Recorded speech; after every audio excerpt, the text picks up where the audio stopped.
Feel free to dance, rock out, all that good stuff. Hey guys, this is J Lock. I'm sorry, but I won't be able to take your phone call. As a matter of fact, I won't be able to be reached for the whole week. I'm on my honeymoon and I'm doing the thing. Even if you fall away, I'm just a call away. Nice in Miami, body sweet like candy. I just wanna take my time on you, no rush, no rush, no rush. I really wanna cross that line with you, no rush, no rush. Hey, yeah. Ladies and gents, I've been through things that made me intense. Should I grab things or maybe just vent? I came from nothing, made something with it. Let's not forget, leaders no lead. Heads first they follow and pick up the speed. Head first might borrow, then proceed to be. Praise to the most high, the one G-O-D. He's always with me since I've been on. They've been all gone, I've been alright. Cause they was all wrong. Been way too long, stay in my pond. Push it along, okay. Grace flow like water while you docile. Getting my affairs in order while you doubt now. Sleeping too much against me ain't never good. Living my dream, crash the board like I'm Westbrook. I'm just a call away. Nice in Miami, body sweet like candy. I just wanna take my time on you, no rush, no rush, no rush. I really wanna cross that line with you, no rush, no rush. They all know. Okay, Jay, I like that. Had a little island vibe going to it. That was nice. That was nice. I like that. That was fresh. Yeah, it's fresh. Yes, I Thank saw y'all, Kelly thank over y'all. there. She was bobbing. Eric had his little head swaying, going back and forth. Yes, Man, that was smooth. It's getting everybody ready for the summer. yes, Yes. love that. The best Tell season. Tell us more about that song, Jay. I wanted to give a man's version of just how we feel like being in love. You know what I mean? Like a lot of times, you get like a R&B version of what love is, and you know, I can't give you moon and stars, but just a realistic version. You know, when it's a woman that we really love, we really appreciate. We miss y'all when we're away. We enjoy your time and your company, and so, you know, trying to normalize men being, you know, invested in a relationship, because, you know, if you listen to today's rap, it's always, you know, and something that's transactional. Right. Yeah. So real men really love real women, and we appreciate y'all. Sure. Yes. Well, thank you. I appreciate that, because you're right. The music these days, I listen to my son listening to music, and they talking about hoes and booties and getting sex, and it's like it's not even real music anymore at this point. And it seems like a lot of the music now is really demeaning women or very disrespectful to women and to relationships. And to men, because a lot of these female artists are really going in on men too. Yeah. I mean, just real raunchy, talking about booty holes and all kinds of stuff. What color they are and all that. Yeah, we don't need to know all of that business. Right. Yeah. So I appreciate when I hear real music talking about real relationships, and it's not so disrespectful to relationships. So I appreciate that. Right? Mm-hmm. Definitely. Make sure that y'all follow J Lock. Tell everybody how to follow you. Social media, definitely. I also own a hat store as well, Instagram. So Alpha by J Lock. I am J Lock on iTunes. With J Lock on everything, as far as music, iTunes, Spotify, Google Play. Yeah.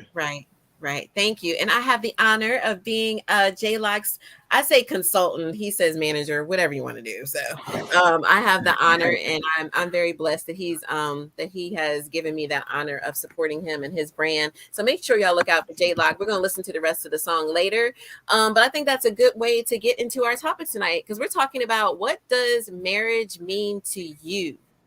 So what does marriage mean to you? But before we do that, we're going to meet our guests. So we have some first-time guests and then we have a returning guest. So we're going to start off, and I'm going in order. So my screen might not be the same order that y'all are seeing it. So we're going to start out with Miss Kelly. Kelly, introduce yourself, baby. Hello, everyone. My name is Kelly and last name Boone.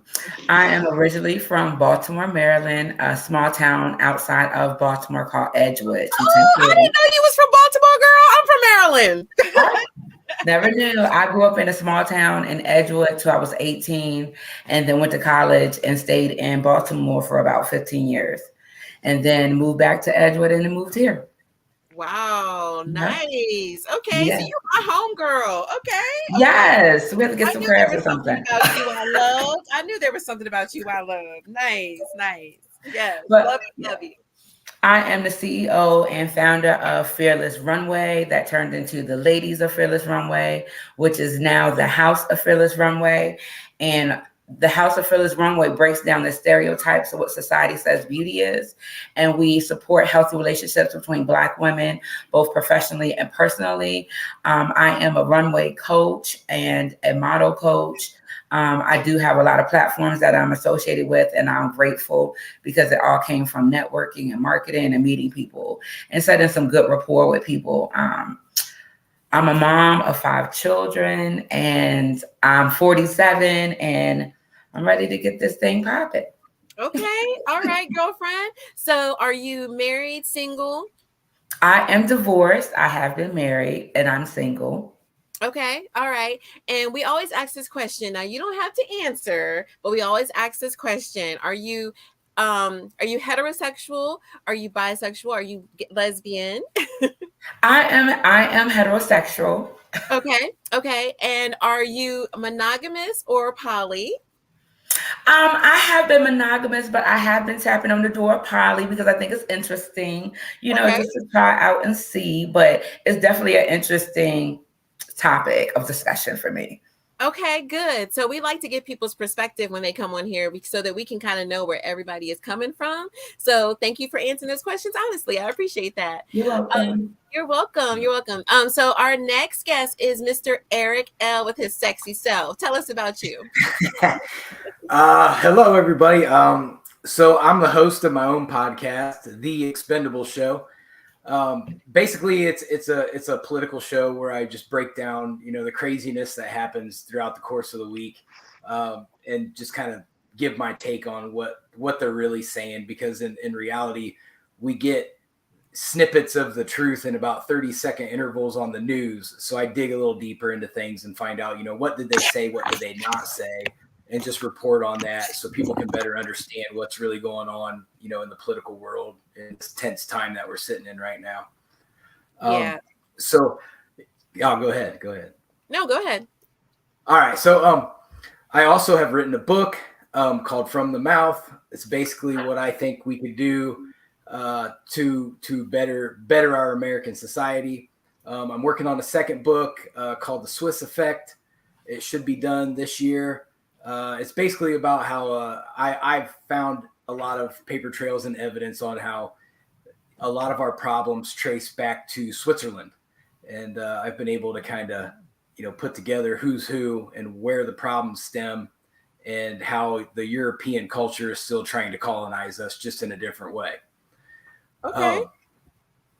So that one's a lot of work. There's a lot of tail chasing and a lot of interviewing and things like that. So I'm still working on it. I'm getting close to being done. I have 5 children as well. They're all adults and they do their own thing. They're all in college or I think one of them's not in college anymore. So it's hard to keep track when you have 5 kids. You gotta go down the list, who's doing what.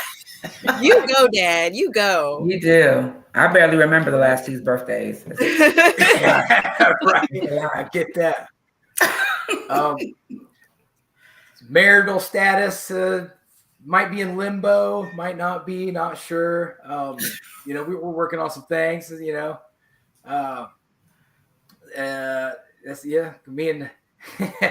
me and old Sunshine, we've been talking about that for the last week. So giving ourselves therapy. Yeah. But yeah. just this short sense of saying it. Yeah. But well, that's pretty much me in a nutshell. I work hard. I'm always working. That's pretty much the entirety of my life. And I also have 2 grandkids that are the awesomest grandkids on the planet. I love them. Oh wow! What do your grandkids call you? Well, they don't really talk yet, so they basically just want me to give them stuff. They just come to me. Well, I give them that's stuff for the rest of their lives. So yeah. Yeah, right. Okay, so what do you want them to call you? I always like to hear these names. Well, I mean, I'd like to refer to myself as like Big Papa Pump, but from like the. But I don't know if they're gonna call me that. That's what I want them to call me. I want to be called Grandpa. Everybody's called Grandpa. Papa. Big Papa. I like that. I like it. I am Kiki. I do not want to be called grandmom. I have 2 grandsons, and they call me Kiki. They call you Kiki. Right, I love that. That's good. I love that. Okay, yeah. I'm not ready to be a grandparent no time soon, but I need to work on my grandma name because my son said he's having kids. My daughter said she ain't having no kids, so I need a cool, sexy grandma name. That's of course. We're not the grandmas of the 1950s, 1960s no more. No, we're not. Not at all. Okay, well, thank you, Eric, for joining us. Thank you so much. Yuri is a returning guest. So please introduce yourself, Yuri. Yes, my name is Yuri. I'm 31. I am from a small town right outside of Columbia, South Carolina, Irmo. I am partnered to Miss Tiffany K right there. And basically, I have a son. I've been divorced now going on 3 years, I think, officially. That's basically me. Okay, nice. And Eric, I'm gonna go back to you. We know that you're you said in limbo, so I'm gonna leave it at that. Are you heterosexual? I am a heterosexual, yes. Okay. And are you monogamous or poly or a swinger? So I mean, I've in my relationship, that I'm currently in limbo in, we've been both poly and monogamous. So it just kind of depends on where the flow of our relationship went. So okay. And to you, Yuri, are you heterosexual? Yes, I am. Okay, and what is your relationship dynamic? Are you monogamous, poly, or swinging? Yeah, no, I'm polyamorous. Okay, nice. So. Okay, thank you. So I like to let everybody introduce themselves. You can kind of see their perspective before we get into the main topic. Jay, you are our artist, and you are also one of our guests. So you're single or are you married? Yes, I'm single. You're single. Okay, and are you heterosexual? Yes. Okay, and are you monogamous, poly, or swinging? I'm regular man. I haven't gotten into all of the abbreviations. Okay. He's like, I ain't behind all in time with that. I am what I am. I'm just a regular dude. I'm just doing me. Okay, all right. Okay, so now that we got the introductions out the way, let's go ahead and talk about it. And anybody can answer. What does marriage mean to you? What does marriage mean to you? I think I want to start with us divorced folks first. I'm going to start with us divorced folks.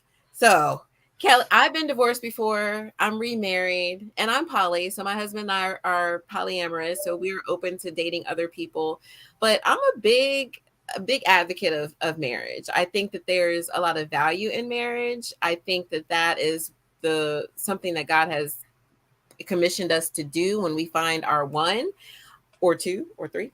And so I'm very big on marriage. I think it's important that people give each other those rights and the benefits of marriage. So that's just my stance on it. However, I'm very respectful of whatever people choose for their relationship. I don't think that anybody should determine what the next person does.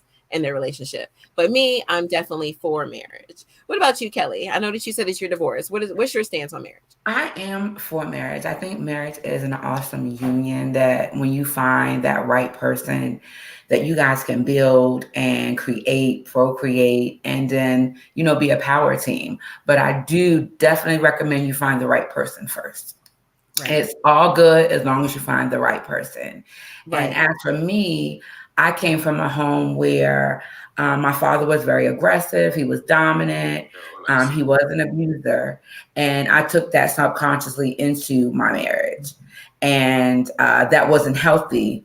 And, some Black folks don't believe in mental health care, but definitely should have been in counseling to get through that with my father. I watched him abuse my mom, and he was mentally, verbally, and emotionally abusive to me and my sister. So I took a lot of negative things into a relationship. And once I got divorced, I was like, I want to figure out what's wrong with me. So I went to therapy. I found out, that I did have post-traumatic stress disorder. My dad was a sergeant in the Army, so I swore I was a boy. Wow. For like the first 18 years of my life. He had us breaking logs and cutting grass. So yeah, he was just a drill sergeant. Right. And subconsciously, when you're in that element, that's what you are attracted to, subconsciously not knowing. And so I had to actually relearn what love was. I had to relearn who I was and started to not be a people pleaser, is which I actually became. Living with a father like that, whatever I had to do to make him happy so I didn't have to get in trouble was what I did. And I had to learn that I can't be a person pleaser. I have to allow somebody to love me in my fullness unconditionally, with faults, flaws, and everything. And that's where I'm at now. I've been single for about 7 years now. And, I'm dealing with loving myself and reinventing myself. And I'm welcoming, to whoever may come and get this whole rabbit and chocolate bar. I know that's right, girl. She said this whole chocolate bar. This whole chocolate bar. I like long walks on the beach. I like to travel. Okay, Fearless Runway.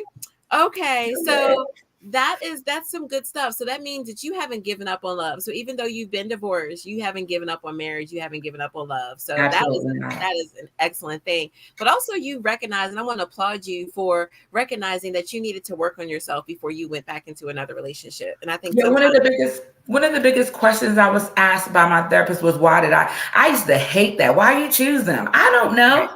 And you don't know the answer, right. But until you seek further into and further information, you have to be able to have a name to what's going on so that you can actually kind of rebuke it and kind of move past it.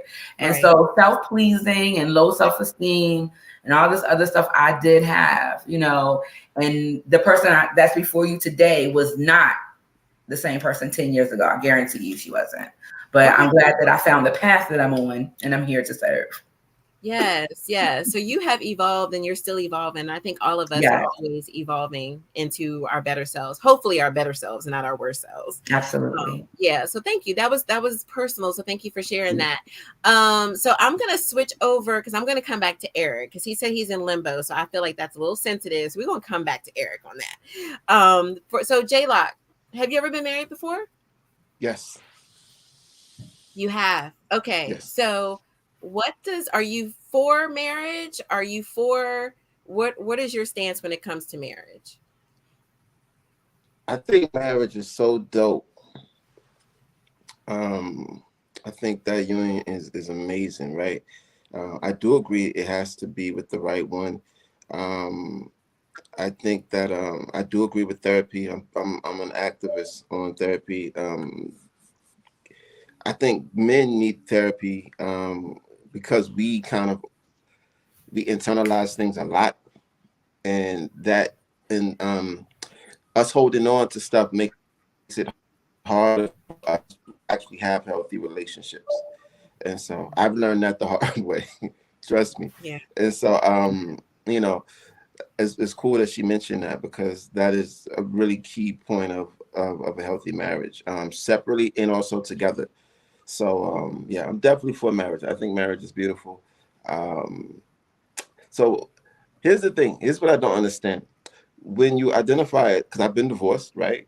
But I've done a whole lot of living since that. So I don't, when people ask me, am I divorced? There's a whole lot of stuff that's happened after the divorce. So I don't, I'm single now, but yeah, I am divorced.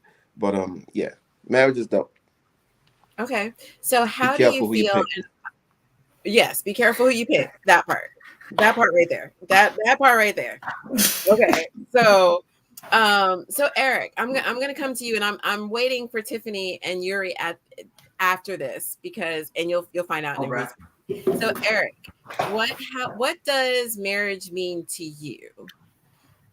So I've thought about this just about all day today about what I would say in the situation that I'm in, and I realized that my definition wouldn't change whether I was in limbo or whether I was divorced or whether I was married.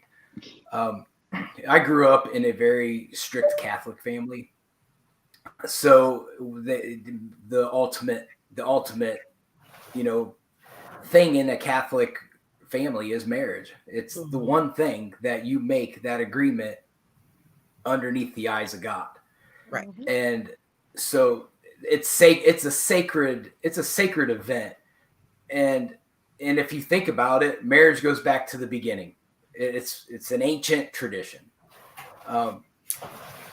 So it's the single most important thing. When I said I do, that I meant forever, and I meant that in sickness and in health, whether we're poor or rich, it didn't matter. I was going to stand beside my partner no matter what, because over time, when you're with someone, you develop a bond, and it's an eternal bond. It's not just like a, hey, me and my buddy are going to go hang out kind of bond. You feel it between you and your partner.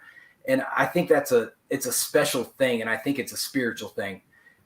So it's a big deal, and I don't take it very lightly. And I was married once before for 10 years, and I was young and dumb, and it was kind of an impulse marriage, and we made it last for 10 years, and it was up and down. But we were both young and stupid. And so I think it also depends, the definition of marriage also depends on at what time in your life are you getting married, because those definitions change over the course, of your life. Early on it was, well, let's just get married and start a family. And we didn't really put a lot of thought into what else marriage was about. It was just something to do.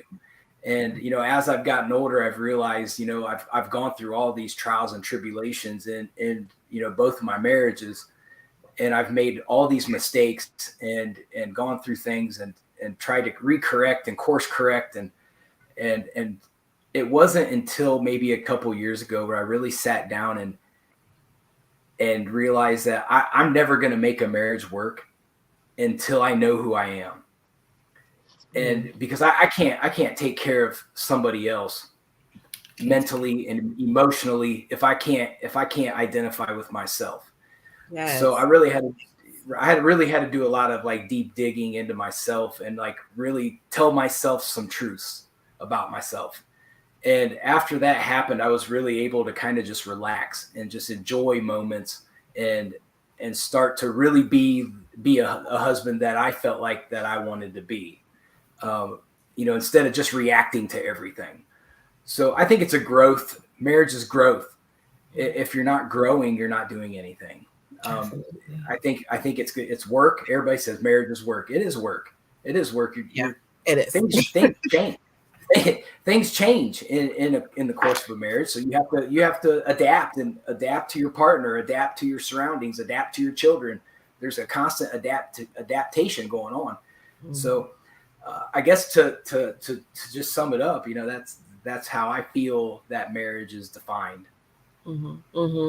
Good. That was you brought up a really important part to marriage is the religious spiritual aspect of it. So we're going to come back to that because that is very important in this conversation.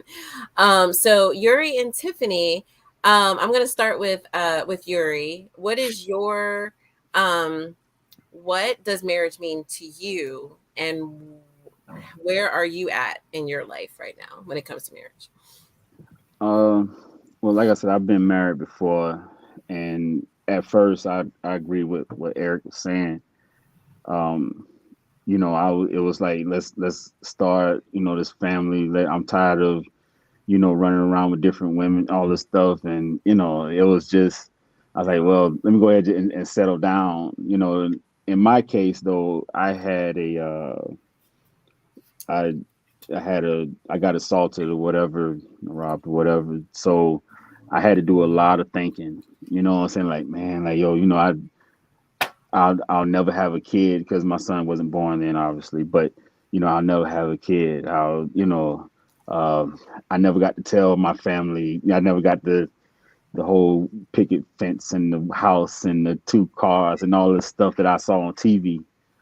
Um, and also too, it was other reasons. My mother and my father not being together, and I wanted to see something that I considered to be normal. Um, and so where I'm at with marriage now, I'm good on it. I don't need it. You know, I I enjoyed it. Because I was very dedicated. I gave it everything I had, and then some. But the ringer that I got put through, by the justice system, by friends, family, it was like on her end too. It was devastating to me, and it did something to me mentally, to where I'm like, I can't do it. So I had an epiphany, I guess you could call it. Had a thought that my first love once told me when we split up. She asked me why did I want to stay with her? Why should we stay together? And I told her, I said, well, because I love you. And she was like, love ain't enough. Mm. I need what else?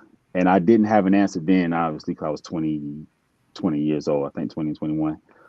I didn't have an answer then, but as I've gotten older, the definition of things has changed. I'm more on the commitment side of things now, as far as like, we forgot to, like, me and my ex-wife forgot to be friends. We were friends when we first started. We would go out all the time. We would talk about everything. And then, the whole, we got married and possession became the talk of the day. You know what I'm saying? It was just like, well, you're my wife instead of you're my friend. What I'm saying? You're my husband instead of you're my confidant. What I'm saying? Well, you're mine, nobody else's. And, like I said, the whole possession part of it, and how, like I said, the whole, the court system and everything did with me, at least, um, it was devastating, man. Like, a marriage is easy to get into, but man, it's hard to get out of. And me and my ex, well, we were actually separated for about, what, 12 years. Oh wow. Yeah, we were separated for all that time, Mm. because of the maturity factor of things, and our son, and I didn't, like the laws and everything. She could have took him out of the state if we wasn't married. Like, it was just so much, man. Like, I was trying to hold on to that. Now we're like family. Like, we talk. She called me today. Like, we have a good relationship. We back friends, which is weird to me. But I think it just has to do with character. I think it's about what you could withstand. I know what I can do, and I know what I'm willing to do, but I can't control what someone else will do. So, like, to have somebody wake up, like, they go to work, and they kiss you good, goodbye. I see you when I get home, and then the next day, they get home and they say, well, I don't want this anymore. You know, I can't. Yeah, that's to me. It's like, man, like, I could, for all of that. Well, like, let's skip the lawyers and let's skip all of that. Like, I Yeah. don't want to have to do that. That don't make any sense. Yeah. So it sounds like to me that you suffered and had some trauma from your first marriage, and so that's really kind of deterred you from getting married again or wanting that official court, legal marriage. Is that about right? Well, I would say more for me, like the whole like legalities of things. Mhm. It's like what happened to just being a good man, being a good woman, like why does a judge or whoever tell me how I'm supposed to conduct my relationship, with the woman that I love, which in this case is Tiffany. Like we came into this being friends. We came into this, talking 8 hours a day, 12 hours a day, sometimes 23 hours a day, forgetting sleep. And to this day, we still talk 10 hours a day, 8 hours a day to the sun come up type thing. We've never forgotten it. And I can't explain to you exactly why it works. I just know it works. And we're best friends first and foremost. Like when I was married, I couldn't take off my husband hat and be my friend, the best friend to my wife. I had to always keep the husband hat on. Well, I couldn't go this place. I couldn't talk to this person. I couldn't. It was like, but this is me. This is who I am. And in a sense, I feel like maybe I lost my identity, because of the marriage, because of what I was supposed to do. And for me, it wasn't fair to me as a person. I had feelings that was being ignored, all the way around, you know, uh, and it did change me. Um, I'm not objective to marriage. I think, it could be a beautiful thing when it's done right. The right person these days, I don't even know what the right person looks like. I just know what it feels like, you know. Um, I go with the times, and the times that we're in is not the times of the 50s and the 40s. The abuse sometimes that people had to, women especially had to deal with, the humiliation of having children right down the street. The husband got a wife or another woman, family all the way right around the corner. And the woman actually staying there and withstanding, the humiliation or whatever it may be, to stick to the script of the vow that was said. Um, I don't think that people have that type of dedication anymore. And it's unfortunate. It really is, because like I said, and like everybody else has said, marriage could be a beautiful thing, man. I loved it every day. I felt good putting on my boots, coming home, going to work, knowing that I was providing for my family. But it wasn't enough.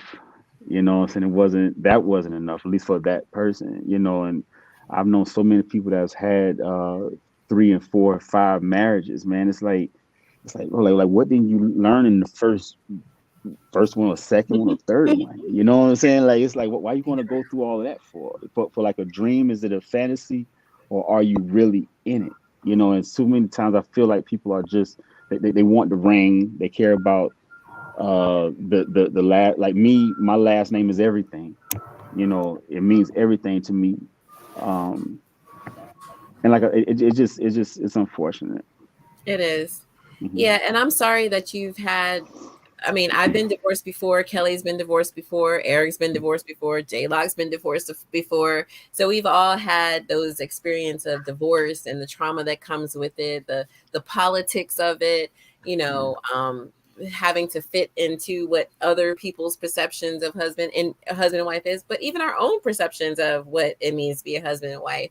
So I totally understand and respect how you feel, because Hmm. marriage is hard. Marriage is not Yeah. just something that you just get up in the morning and you just do some fly by night type stuff. It's really work. You have to put in work every day to And you know maintain. what, Tiffany, and that's another thing too. I've heard so many people, and it was weird because it's more women than I've heard men say it. But like they say, well, why does it work? Why do I have to work? It should just work. And it's like, Nah, man, like yo, like nah, you gotta like I go to therapy every other like week, you know what I'm saying? Like and I have to thank Tiffany for that, you know what I'm saying? Like just like to see her and the evolution, you know, of her and how she's done and dealt with things. Um, you know, it's like nah, it's not just it shouldn't just work, you know what I'm saying? I have to get up every morning. I have to, you know, put my pride aside. I have to learn to quell my ego down and, you know, just leave it alone. Like don't argue, don't say much of anything. Like when I was coming up, my grandmother used to tell me all the time, like, you know, there's a time and a place for everything. You know what I'm saying? Like you got to learn that time, but because of possession and because of, you know, control or whatever it may be in some cases, nobody wants that, you know. So yeah, it's weird to me. Like I said, I'm like, yes, it is work, you Mm-hmm. know, but Most so is definitely. so It is can be so parenting. rewarding though. It can be Yeah, rewarding yeah, work.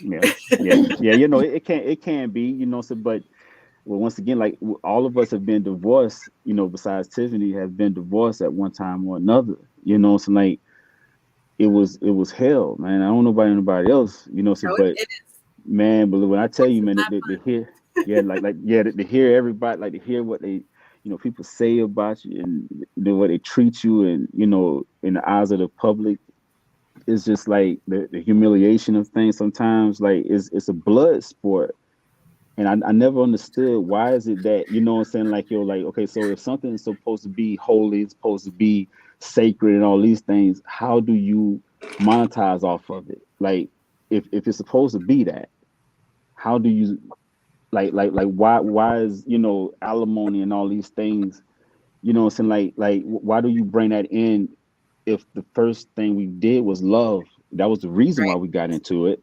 Yeah. Why can't we go off of that? Now, I if That's I don't can understand that. interject, I can interject. Like, I was a stay-at-home mom, for 13 years. Hmm. And I had given up corporate America to take care of babies, take care of home, take care of husband. And he cheated. And not only was that like a spit in your face, but I gave up my whole career, to do that. And yeah, that right. didn't sit very well with me. And so when it came down to it, it was time for us to go through a divorce. And he was amicable, he did, do what he had to do. He did recognize the fact that, okay, she gave up a lot of stuff, to be married and be a stay-at-home mom. But alimony, did come in, and he was fair. I cannot say that he was not fair. But it took me a while after being, working for Toyota in their corporate office, and then not working for 13 years after, then trying to get back into working. Oh my gosh, it was a hard transition. And then it hurt because I trusted this person enough to allow myself to depend on him, and then, you get cheated on. It is not a good feeling, but I did what was fair. I only wanted what was due to me. I only wanted what was fair. I didn't want no more than that.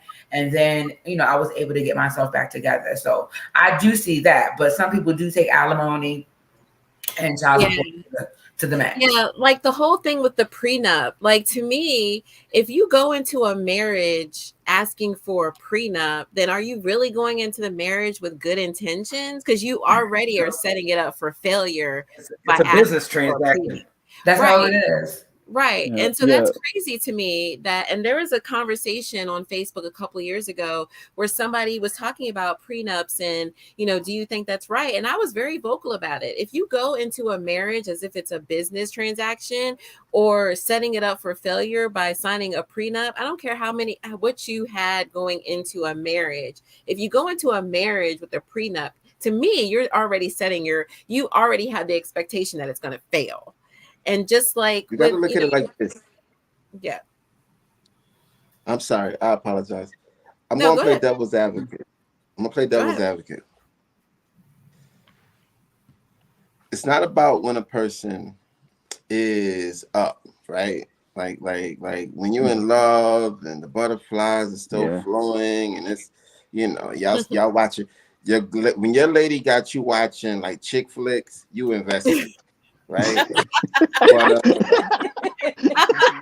like For real. Yep. Women, this is how you Wearing can tell your matching man really shirts loves and you. all that. Oh, Yeah. he's committed. If y'all go up to the sneaker matching, that dude is keep him. He's good. What happens is when it falls apart, and then that other side comes out. And I've always been a person who believes like today my best friend could be my worst enemy, right? Men are not vicious under normal circumstances, not unless dude is just really immature. Like men are not going out. Men are not taking the time to do a smear campaign on their exes. Like we don't got that kind of time to invest. Women will put money on Facebook ads to make sure that the world know what she think about you. You see what I'm saying? Wait, so hold up. You gotta really hold up. He's right. Hold up. Certain women. Thank you, Kelly. Certain women.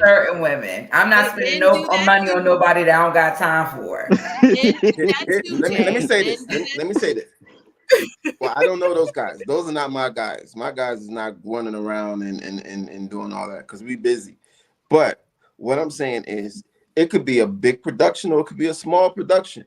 But women will go out and because women have to communicate. They got to get the emotions out. And the way they get the emotions out is by going to best friends, mamas, families, church members, whoever, their Facebook group, like I just saw something foolish a couple of days ago. So that's malicious, right? Like that's still that's somebody that you love, that you gave all the keys to. And that's somebody that knows you, know your weakness, know what gets under your skin, know what hurts you, and then they intentionally hurt you. Not every woman. 1% is the women who don't do that and handle their business. But that other 99, 98%. What kind of women you dealing with that you gonna give us a 1% Kelly? I hear this, Kelly. Women. I'm trying to process. Am I lying? To women, ladies, y'all have never dealt with yourselves. We have like men, we see it from a different angle. See, because when your girlfriend comes to tell you something about her guy, you all for her, right? She didn't tell you the part that she played in the role. She's just telling you what he did. So it's like, but there's two sides to every story. There's a bias. It is. It's the truth, the lie. It's her side, his side, and then the truth. It's always three sides to a story. And I'm not a man basher. I don't believe that men always have the negative part of a situation. I do know some women who was trifling, right? And you want to come talk about the outcome, but we all know for every action, there's an equal and opposite reaction. There's a reason why he's acting that way. You have to own your accountability as far as why he acting that way and why you acting that way. As far as women, they pressed. If they not with them anymore and you spending money on an ad to tell the world that you still, no, I'm not giving you a coin. Who spends money on an ad? Oh, I'm gonna be sarcastic, honest. right? I'm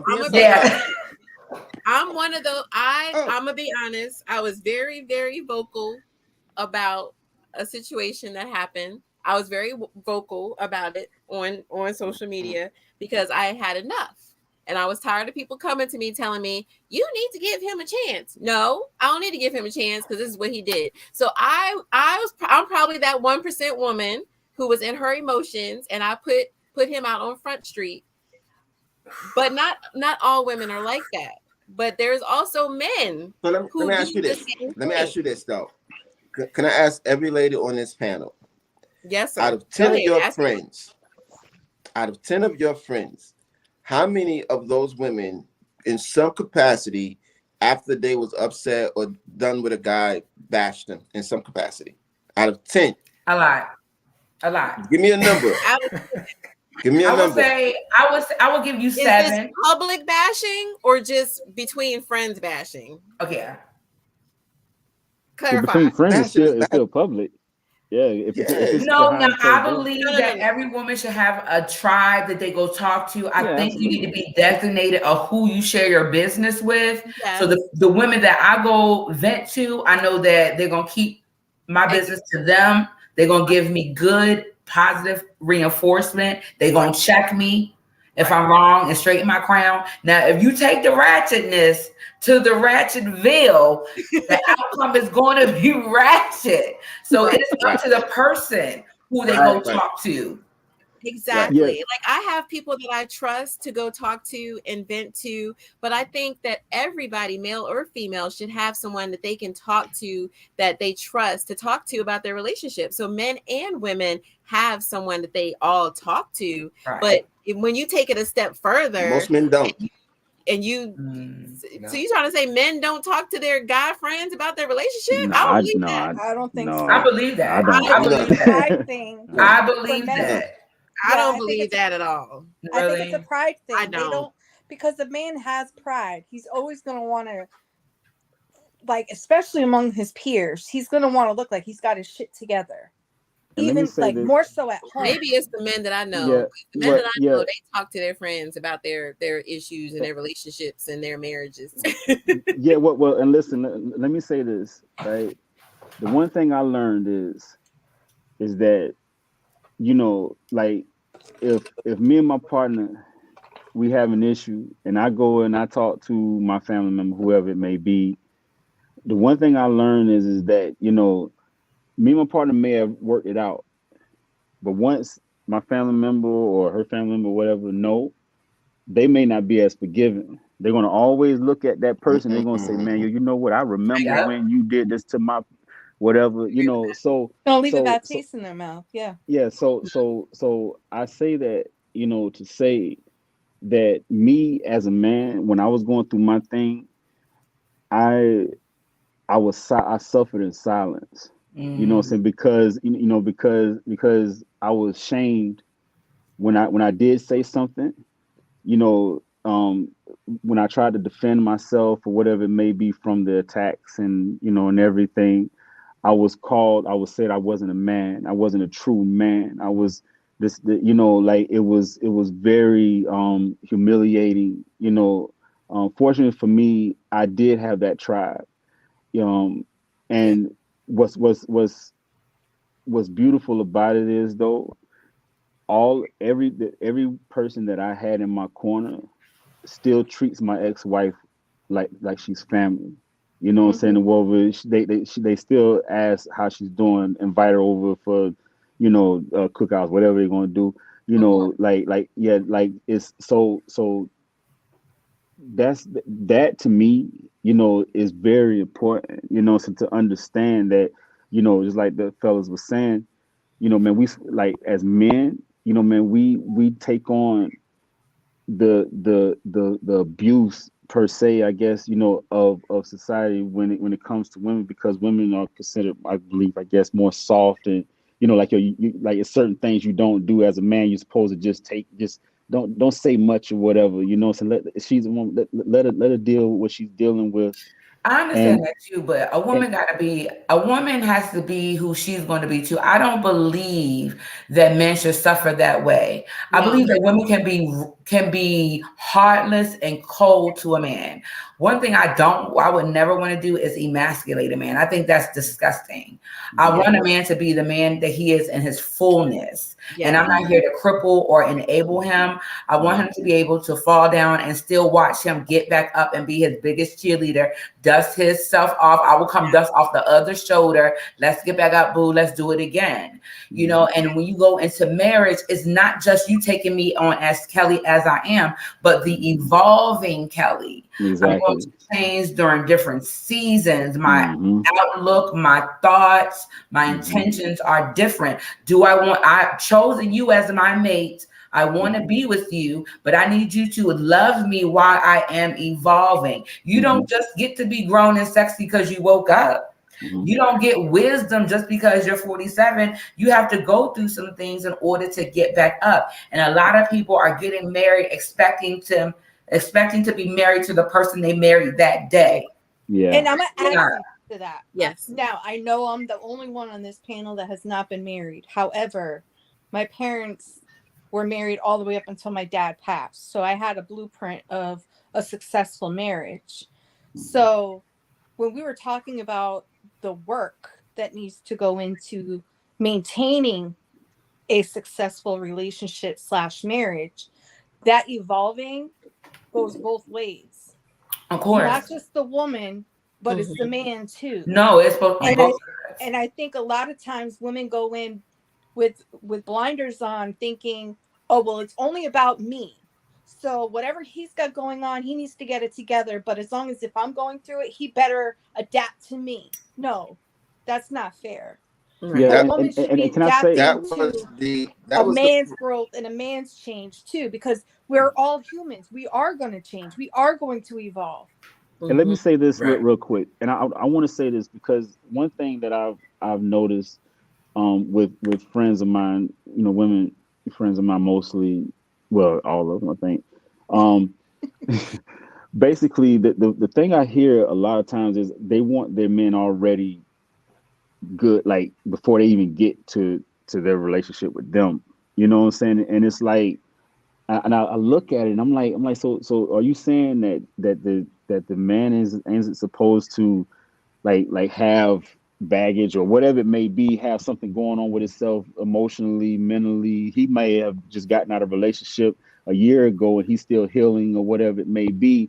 It's not like I had a friend of mine tell me one time, she's like, I want my man already. I don't want to have to baby him. I don't want to have to do these things. And I'm like, but you're going to have problems, like because everybody has an off day or whatever it may be, so like, but you want someone to, I ain't gonna say coddle, what I'm saying, but be emotionally supportive and reassuring and all of these things.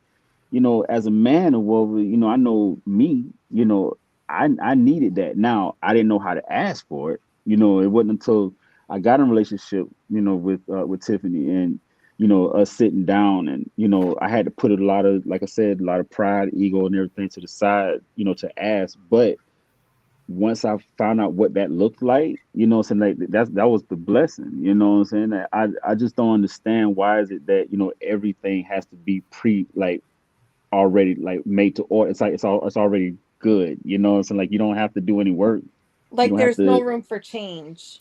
Yeah, Yeah, well, yeah. I think people get this whole thing fucked up, and I'm just gonna say it. Period. Mhm. When you meet someone, you are usually you meet their best self, because they Yeah, want to impress They're you, they want to yeah. representatives. date Yep. you, they want to get to know you, they want all of these things. So you're meeting them as their best when you Mhm. first meet them. That first date, they gonna pull out all the stops. You're gonna meet the greatest them, Yes, most you most are. right. not So me. you're meeting their representative.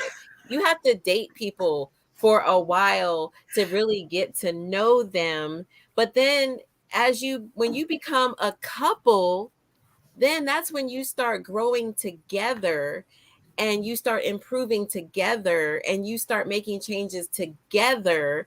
And so you can't expect someone, they say, well, what do you bring to the table? A person can bring, they have a job, they have a car, they have a career, they're making six figures, so forth and so on. But once you become a couple, y'all have to mesh together, to grow together, to be better together. And so you have all of these high expectations of what a person should come to the table with, but you got to come to the table with There's something something too. too. You Mhm. can't But you, have here's all what you these go. expectations on other people when you don't even have those same expectations for On yourself. yourself.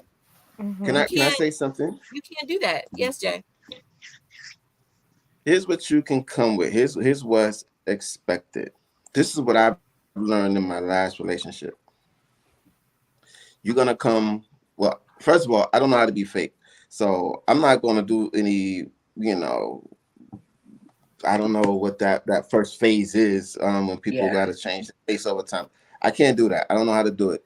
Mhm. Um, what I come in is as a protector, as a provider, as a safe space for my woman, right? Um, I'm a fixer. I'm a communicator. I come in with communicator. I don't need a woman to teach me how to communicate. I'm a writer. I can speak English amazingly. Um, but I also come in with my baggage, right? Like I also come in with my stuff, and she comes in with her stuff, and I Right. understand that. I think a lot of times women, um, you want that man to be patient with you. This is my personal experience. You want that man to be patient. You want him to be strong. You want to feel safe. Most cases, I was saying this to a friend of mine. I've never felt safe in a relationship to be vulnerable. And the one time that I did, it went left. Like that became that 1%. You know what I mean? So it's like you have to understand that that guy has you have on the other side. Give you everything that you want and need, but you really have to as well. And that's where you have the disconnect. So it's like, you know, for a guy, especially a person who holds it in, God. Yeah, I just think that as, you know, as an intimacy coach for the last few years and just working with couples as a social worker, that people have all of these expectations of what a person should bring to a relationship. And then when those expectations aren't met, they're disappointed, they're sad, they're hollering and they want divorce and so forth and so on. But as a divorcee, and all of us are divorced except for Tiffany, it's not that simple. You meet someone, you're usually physically usually the first attraction out, and y'all can agree with me or not agree with me, but usually your first attraction to people is physical. You see someone, you say that they look good, so forth and so on. You get to know them. I like to tell my kids, play 21 questions, get to know someone, do that 21 questions and ask those deep questions. um but when you have these high expectations, you're bound to be disappointed. I posted that on my page the other day. When you have these high expectations, you're bound to be disappointed because people are not perfect. And you should really only ask for what you can bring to the table. Exactly. You should only You should ask only ask for to what you can bring. bring to the table. Don't Right. ask for more than that. You know what I mean? And Right. then you also want to ask for unconditional love. When someone is coming into a relationship and they're giving you all these boundaries and all this stuff, that's on the conditions of, if you make me happy. That's Right. not healthy. That's No. unhealthy. That Yeah. means the moment that you do something that that person does not like, they will withdraw from you and make you feel like you did something bad. That is Right. a conditional lover. That is not an unconditional lover. That means they're loving you as long as As you make them A, happy. B, C, and D. If not, Right. I do have the outlet of saying I can get a divorce. When you Right. get married, there is, you have the concept of not having a divorce. This is for life. But because people put on that sheep's clothing and they're wolves, and I'm saying they're having the mentality of a wolf, but they're not presenting themselves organically, it's hard for you to read that person.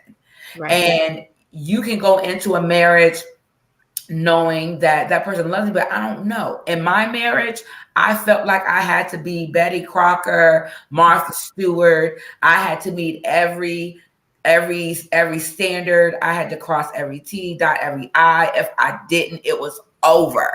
Yeah. That And sounds like what Curry said earlier, that he felt yes, like it he had to prevented fit me from into this being certain. it prevented me from being this person. It put me in a bubble, and I was a people pleaser. Right. So it Right. worked for him and it gave him control, but it made me miserable because I wasn't able to express myself, be me. If I wanted to fuck up, or if I had to fuck up, there was room for me to regather myself. But dealing with people who are like that, there is no room. Right. It is Right. no room. So that's When why you we have have to take someone. time as Yeah. Yeah, people are not perfect. So you can't expect perfection in a marriage, in a relationship. correct. So I'm going to talk to the politics guy, because we talked about this earlier and Yuri brought this up, that there's a lot of politics in marriage, like the legal aspect of it. You're signing papers saying that I'm getting married in the state of North Carolina or Georgia or whatever, but there's politics in it. You've got your family on each side who is, part of the politics of a marriage. And so politics can definitely affect a marriage. Eric, I know you've been ready to say something. What would you like to offer? Well, I kind of wanted to add to, what Kelly was saying, and then I want to go back to what you were saying. So, when Kelly brought up the unconditional love, and that is probably the single most valuable thing that you can really bring to the table in a relationship or marriage.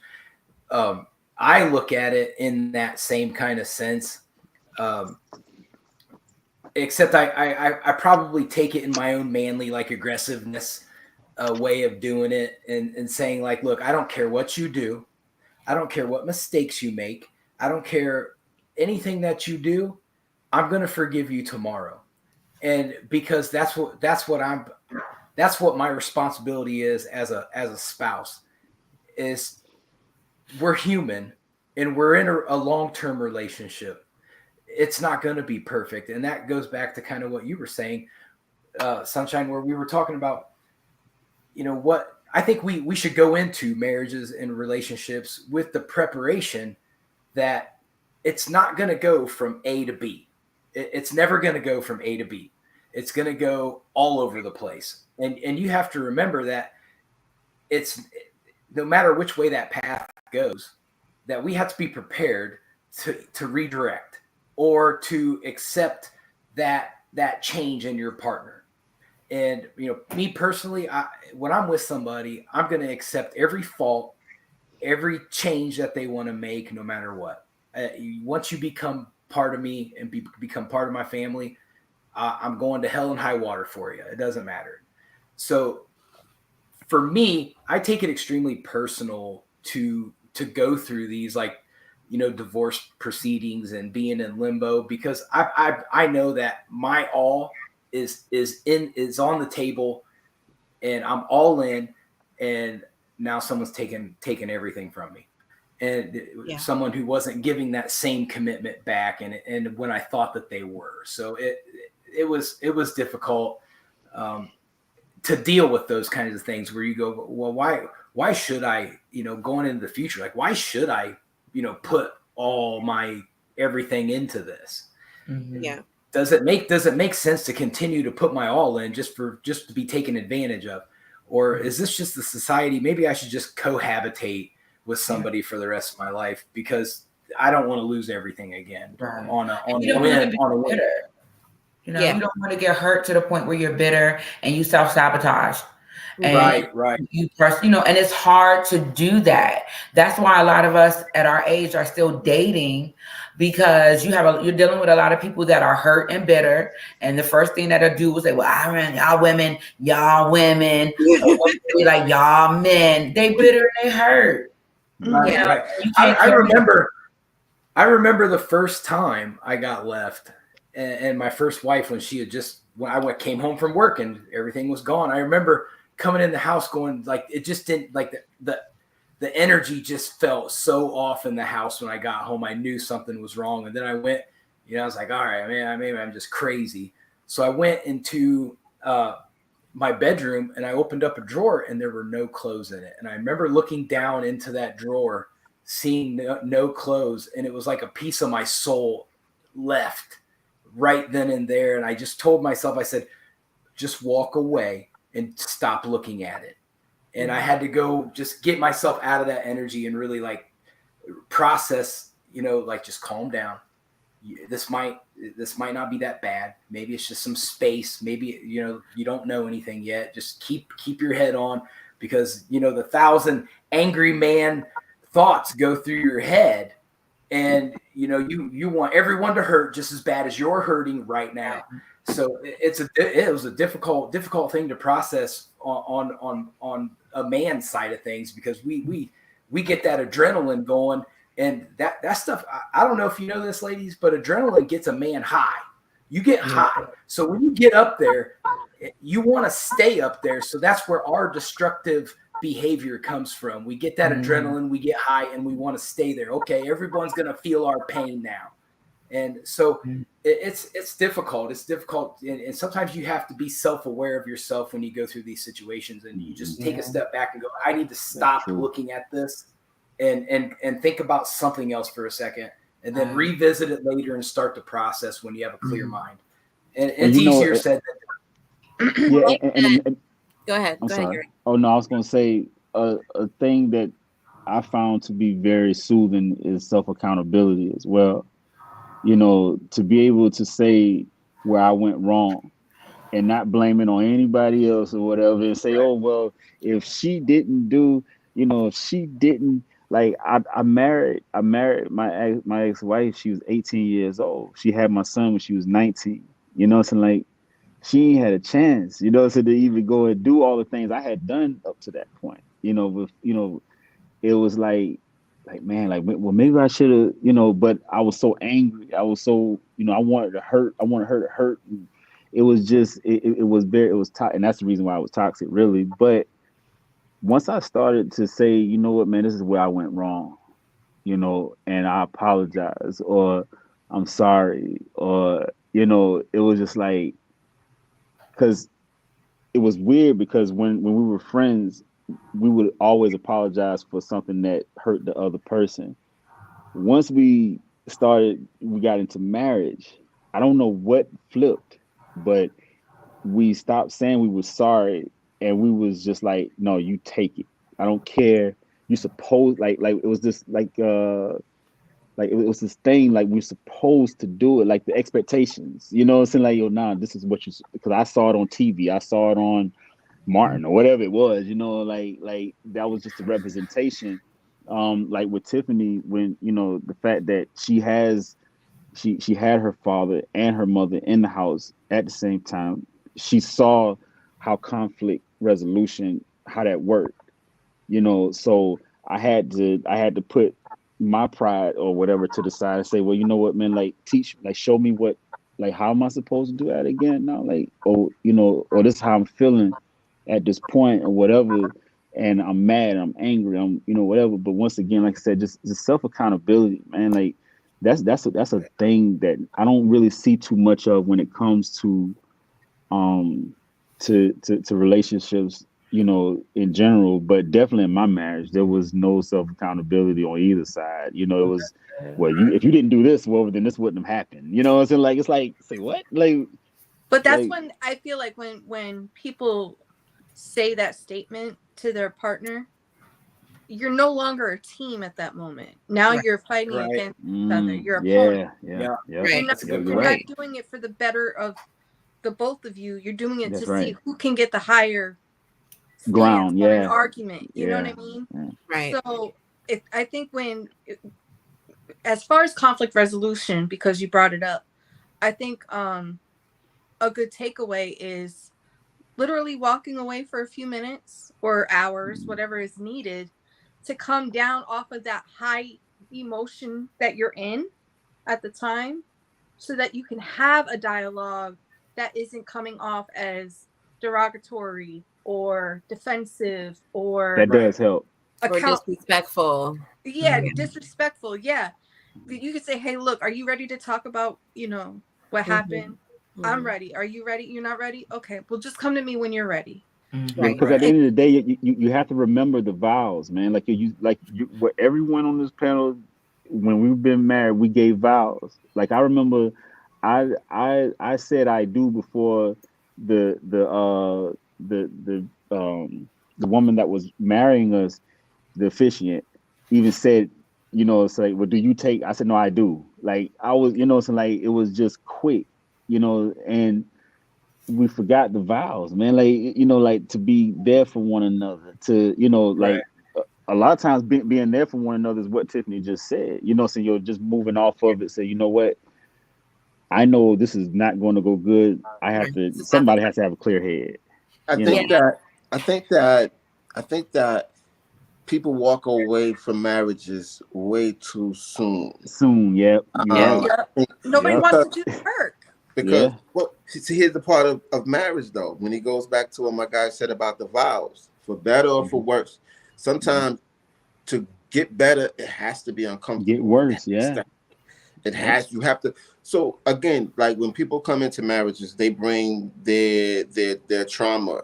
Some of Mhm. this stuff is deep rooted. Some of this stuff is Mhm. childhood trauma, Mm-hmm. right? Sometimes men or women don't even know where their trauma stems from. So Mhm. that becomes a process.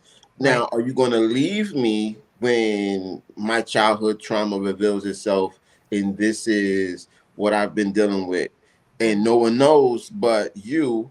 Are you going to abandon me at that time, or are you going to stick by me and honor our vows? Right. And I think that's Right. where the grace and love for that person comes in. Because if you know, like Eric was saying, self-awareness, if you know, you can identify, if you've gone through your own healing process, then you can kind of pick up on what your partner is going through and not utilize their reaction or their behavior as an attack on you. But man, I see the little boy in him coming out. Let me just let him have his time, and I'll talk to him about it when I know he's calm. We do also have to, we That's do very also different. have to recognize that a man is a human being. A lot of women go into a relationship thinking a man's supposed to be strong as a rock, and he is, but I know how it is being a single mom and carrying both roles and taking care of kids. I know for a fact that sometimes I'm like, fuck this. I'm about to go into a corner and start shaking. Only imagine a man. I mean, I'm a woman, and especially in a relationship, a man carries a lot of the responsibility. He has to save his face because he doesn't want to look like he's weak. But a man has emotions just like any other person. And as a woman, we should accept the fact that, look, my man might be having a hard day today. The world, the weight of the world is on his shoulders. What can I do to be his peace? What can I do to be his tranquility? What can I do to be his sanctuary? What can I do to be his refuge so he can come unto me, unto my bosom, and I can give him refuge. I can be his helpmeet so that he can go on another day. A lot of women do not know their position in a relationship as a wife. Yes. Yeah, I mean, a lot of and women hold these high standards to men as if they don't have room to have any kind of emotions. Just because he's a man doesn't mean that he doesn't have feelings, doesn't mean that he shouldn't be able to express himself, doesn't mean that he has a weak moment. And a lot of women, that doesn't make him less of a man. Right. They make their men you, feel less of a man. And then now the man is going out looking for someone else that is helping them feel like a man. And because when he was trying to be Can I your give y'all A1 the day one, you laughed at him and you made him feel like he was weak and inferior, but he needed someone to help him continue his journey as a man, not to emasculate him or make him feel like he was inadequate at. Can I tell you Just can because I he's can a I man can I doesn't share? mean that he always has to be the strong one. Sometimes as a wife, you have to be the strong one sometimes. And I got the one, I got the two. Right. And I share with you guys the main the golden rule to keep your man faithful and out of inboxes. Tell us. Tell me. I want to hear this one. Go ahead. Even the guys is like, come on, what is it? I don't even know myself. the key to it is communication. Absolutely. That man has to be able to communicate with you. You have to be able to listen to that man, because he's going to. You have to understand the status that you hold. If a man tells you, like, if he wants to be your husband, that is like the heaven open up, because this man, like my guy said, like, no man is walking away from a marriage. You know what I'm saying? Like 9 times out of 10, if you're separating, it's the woman walking away from the marriage. It's not too many men. We don't make that step to walk away. Now, we might be messed up. We might not know how to be a husband. We might not know how to, but we're not. Jay, that is, I just wanted you to know, statistics do show that women, more than 50%, are the ones that leave the marriage. So I was just sharing that. Yes. But communicate to be able to communicate, to be able to communicate when that man is going through something will definitely curb a lot of the issues that you have. He has to feel safe with you. Exactly. And that's when I forgot Eric said before, that he felt like, I think it was him. It felt like he felt like I can't even go to her and turn to her. When a man feels like he can't come unto you and seek refuge and tell you his secrets, his most intimate and personal, intimate things, without you chastising him and acting like, oh no, you need to do this. Of course, why would he come back to you? Right.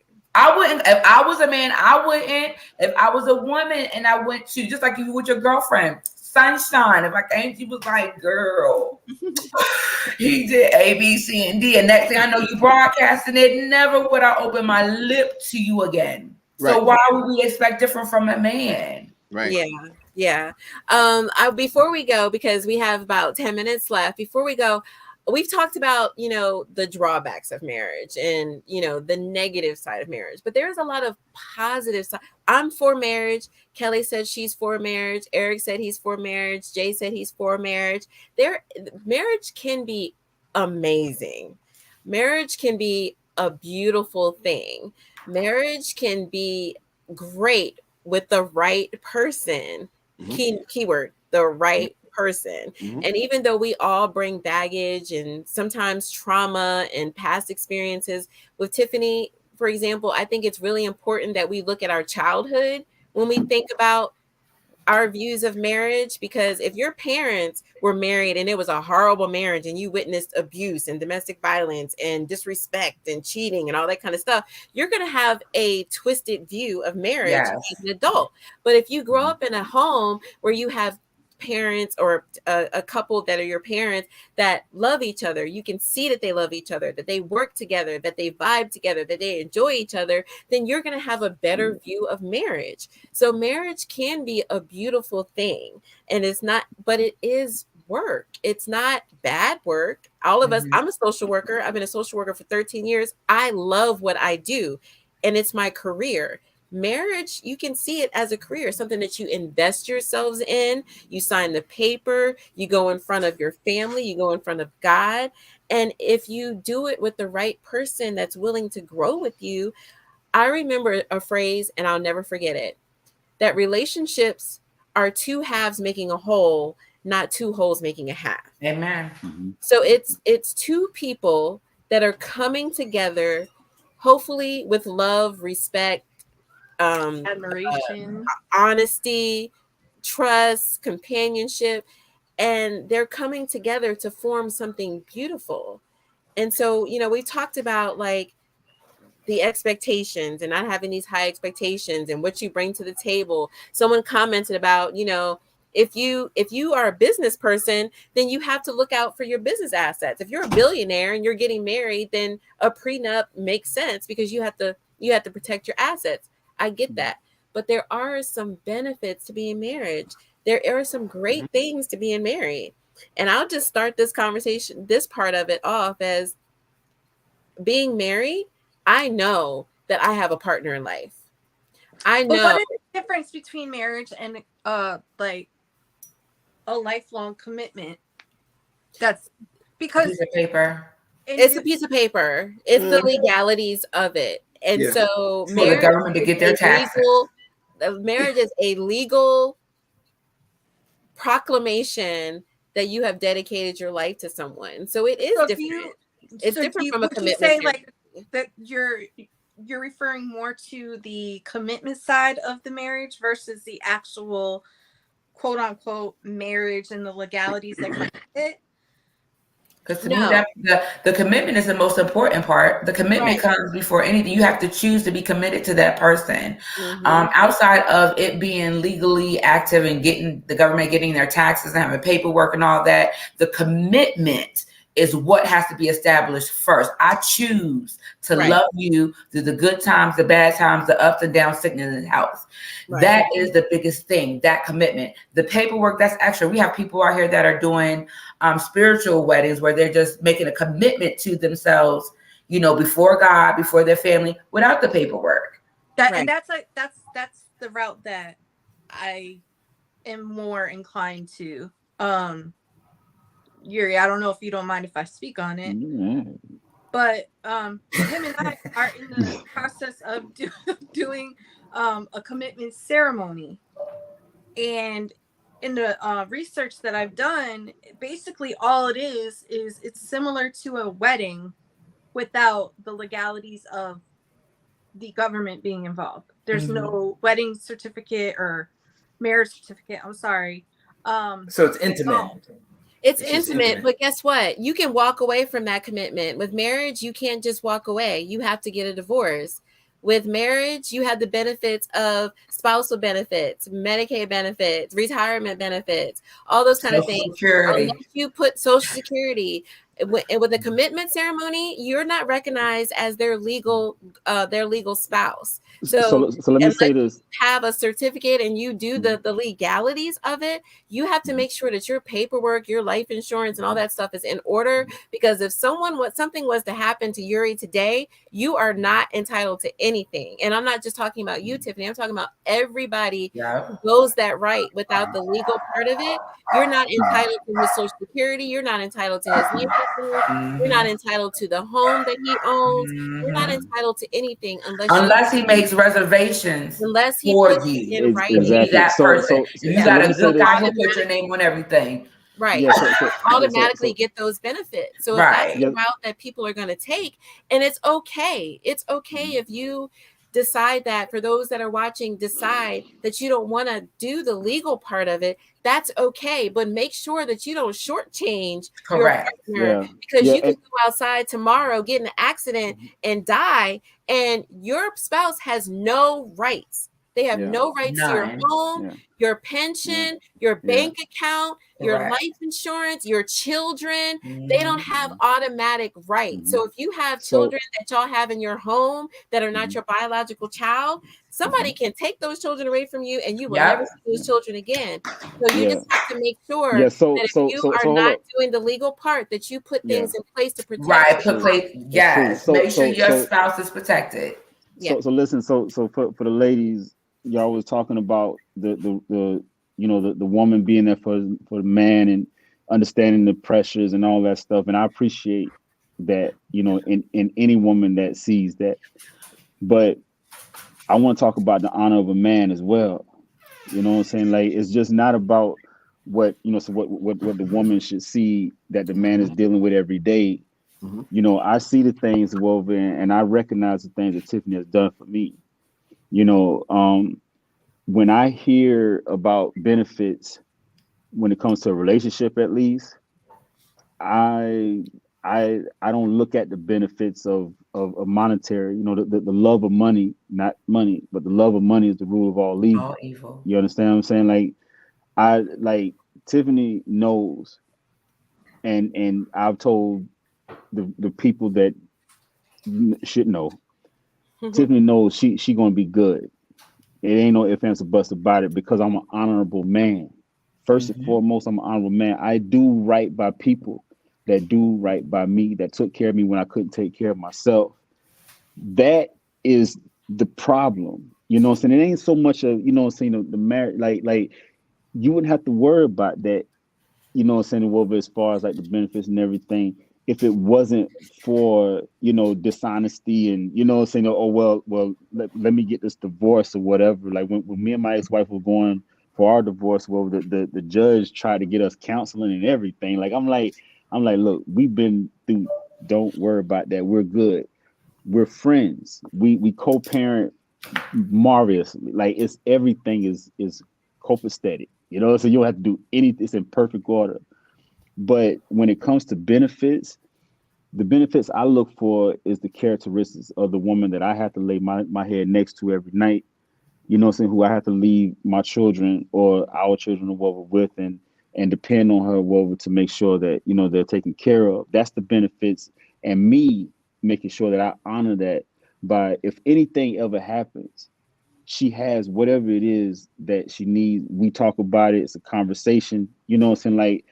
Like the communication, what Eric was talking. Like, you have to have it, man. You got to have these talks. It's hard. Like, my grandmother did not want to talk about a will. She didn't want to talk about insurance, life insurance. She didn't want to talk about none of that stuff. You know what I'm saying? I'm like, Have to but have why those not? You conversations. got you got to. You You got to. have So, to. and yeah, you And you got to. have to So, put them in paper. Just because you have yeah, the conversations, it's not going to yeah, stand up in yep, court. It's not going absolutely. to stand up. I know Yep. somebody, they were married. I mean, sorry, they were cohabitating for 15 years. Hmm. 15 years. She walked into my door saying, I need to find a job because my spouse passed away. And it was Hmm. sudden. She had to move out of the house that they had for 15 years. She wasn't able to talk to the children that she helped raise because the mama was bitter that she was there all this time. So not only did she become homeless, but he had life insurance and he hadn't even put her on the life insurance, but he died suddenly.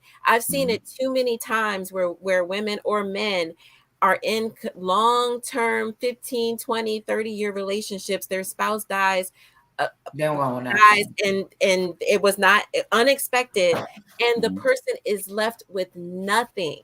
So I understand, I get what you're saying, that the benefit should be with, this is my spouse, is the person I trust and is the person I love, but make sure you put these things in writing, because your reputation is not going to hold up in court.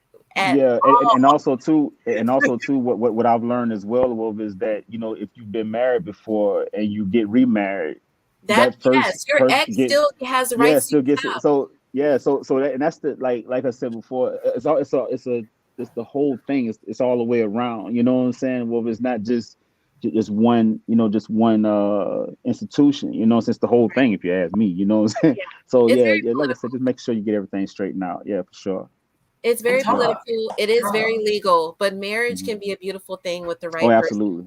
person. With the right person. And so what is the right person? And let's talk about that. We're going to talk about that on a future episode. What is the right person? Like, how do you choose the right person? And, really making sure that when you expect people to come to the table, like someone said in the comments, we're not going to normalize what you bring to the table. The table, yeah. Right. We're not going to normalize. Well, what do you bring to the table? What do you bring to the table?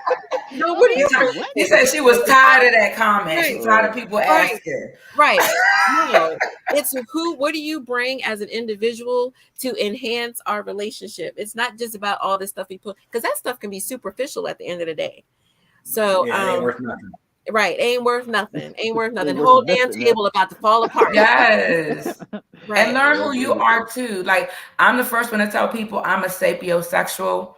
So we can't have a conversation. I'm not going to be turned on. I'm not going to find it interesting. Find out who you are. Right. You can be the finest thing on earth, but if you can't have a conversation, you cannot. You can smell good too. Right. But if you can have a conversation, talk to me about some history. Work this thing up here. You can't work nothing else. Right. Right. Because I got people to listen. We all get older, and when we get older, our appearance changes, and so you can't always look at the superficial things that are sitting on the table, like looks and 401ks and houses that you own and cars that you own, because those things, you could lose that in a minute. You could lose that in a minute. Right. So as for us to end, I just want to go around and round robin. Let's talk about, at least just give me one positive thing about marriage, because we talked about some of the negative things. We talked about different people's perspectives on marriage, but there are some positive things that come with marriage. So Eric, give us one thing. What's positive about marriage? When you get to that unity, when you feel that bond, like when you can look across the room and you can speak without speaking, there's no better feeling than that. And you don't want to lose it once you have it. Right. When you have it, you don't want to lose it, and that's how deep you can get with someone, and it can get even deeper. You just have to keep building and building and building, and when you get to that unity through adversity, always build, make it through everything. Fight hard for your marriages, do everything that you can, extend every resource, and you should be able to just about conquer anything. You just need to stop quitting. Just stay on top of it. Conquer the world. You can do it. Kelly, give us at least one good thing about marriage. I'll give you a sentence. Being best friends with your business partner and being each other's biggest freaks whenever. Hey, yes, girl. Yeah. I like that one. Hey, write that down. Okay. His biggest cheerleader and his biggest freak. Okay, girl. I like that one. You see, I'm about to go. Hey.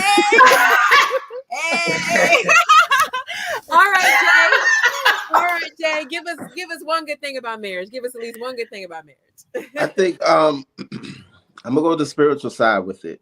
Once you have confirmation from whoever you believe in, I'm a Christian, so I'll say God, Yahweh. Once you have that confirmation, and you're gonna get everything that pretty much everybody else is gonna say, including the freaks and the communication and all of that stuff. But yeah, I think that once you have that confirmation, then pretty much that should cancel out all the other stuff. Other stuff, yeah. Yeah, include God, or at least something that bonds you together, something that glues you together. Like have that faith. If Have it that ain't faith. God, it ain't nothing. Yeah. But Yeah, if you don't have that glue that keeps you together, and I always tell my couples, because I'm an officiant and I marry couples, and I always tell them, if you're not 1,000% sure, like if you have any uncertainty, don't do it. Any uncertainty, if you have like a little inkling in your mind, like, should I do this? True. Don't do it. True. Wait, don't True. do it. Yuri, give us one good thing about marriage. Oh man. I would say more the feeling for me. It was the feeling that, you know, my name and my family will live on forever, you know, and I have someone to help me to do that, you know. I had love just coming home and knowing that, you know, I had a partner, you know what I'm saying? Like I had somebody I can go far, felt like I go far with, you know what I'm saying? Like it was just like the companionship, and knowing that, you know, it was done, quote, I guess the right way, you know what I'm saying? Well, it is what it felt. But yeah, like definitely companionship and the building of an empire together. Yeah, that's for me. Well, that was one of the biggest things for me. Yeah, thank you for that. I love that. Mm-hmm. Tiffany, one good thing about marriage, and I know you haven't been married before, but you've seen successful marriages. So for you, what is one good thing about marriage? Going through life with your best friend through good times and bad, even when not on speaking terms, you still know who your go-to is, and honoring that bond with each other. Yeah, love that. And I'll just say for me, and I'll agree with all of y'all, I just like the fact that I chose them and they chose me. Yes. I chose them and they chose me. So we're in this shit together. In it. And period. Like we're in this together, and I got your back, and I know that someone's got my back. Right. So go lay down and take a nap, because when you get back up, we going back at it again and go forward. Get your rest. You want me to bring your family? Your biggest freak. Your biggest freak. Yes. And sex can be so amazing with your partner. Like y'all can try all new kinds of shit, and y'all ain't got to worry. Yes. From the chandelier. Did you notice? Did you notice? None of the guys said that sex was the best. Yes, and Aaron, you see that, right? You have your own personal, I didn't see that. Your own personal sex toy at home every day when you come home. You got your own. Yes. Bring that here, boy. Yeah. Oh my God. We know what the girls are on. Guys are trying to keep it real. So yes, thank you everybody for watching. We had some really great conversation about what does marriage mean to you. Marriage is not for everybody, and that is okay. But just know that marriage can be a beautiful thing, but it can also be a bad thing. So you want to make sure that you choose the right person for you, because you choose them and they choose you. You can be their biggest cheerleader, their biggest confidant, their best friend, their biggest freak, all of that good thing, all those good things. So marriage can be a beautiful thing. But if you decide not to go the marriage route, that's okay, because every relationship determines what works best for them. So thank you everybody for joining us from the private room. Have a great night. Wait a minute. Hold on. Time out. Go, Tiffany. I'm sorry. Go ahead. See, that's why you got the other Tiffany. Yes, I do. Go ahead. I'm sorry. So while we have you guys on here, we just want to go over some really fabulous and exciting news that if you haven't seen last week's live, we will be, me and Tiffany, starting a spin-off podcast called Two Shots of Tea, which will be airing every Wednesday at noon, premiering April 3rd on the major platforms that we tend to utilize on a daily basis. So with all of that being said, we hope to see you guys there. Make sure to go follow. It's 2TWO shots of tea. Thank you. On Facebook, Instagram, and TikTok. And you own it, ain't you? That's all. Are they ready to go? 2 shots of tea, y'all. 2 shots of tea. And make sure you follow, share, like, and do all of that great stuff. And we will not disappoint. Again, it'll just be about some, crazy stuff going on during the week in entertainment and viral conversations that people like to bring up and stuff. So nice. We cannot wait. We are so excited. And don't miss on our next episode of The Private Room next Monday at 8. Get it. 2 shots of tea. Go follow us. Aaron, April 3rd. We're going to go ahead and close out with J-Lock. Thank you, everybody, for joining us tonight. And we will see you next Monday at 8 p.m. I go so nice meeting you guys. I can lose, beg pardon. God on my side, wife in my pride. All of this vibe, okay. Needless to say, needed to pray, finding my way, leaning on faith, speaking His way, seeking His face, keeping His promise, even His grace, yeah. I've been through some hard times, feel me, yeah. Fall short daily, y'all feel me, yeah. Still I get up when I'm down, yeah. Lost it all, God held me down, yeah. Don't know why, but that's just life. Dry your tears, it'll be alright. Hold tight. Even if you fall away, I'm just a call away.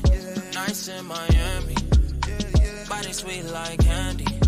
I just wanna take my time on you, no rush. Really wanna cross that line with you, no rush. Yeah. They all know I go so hardest. Yeah. No way I can lose, beg pardon. Yeah. I got God on my side, okay. God on my side, okay.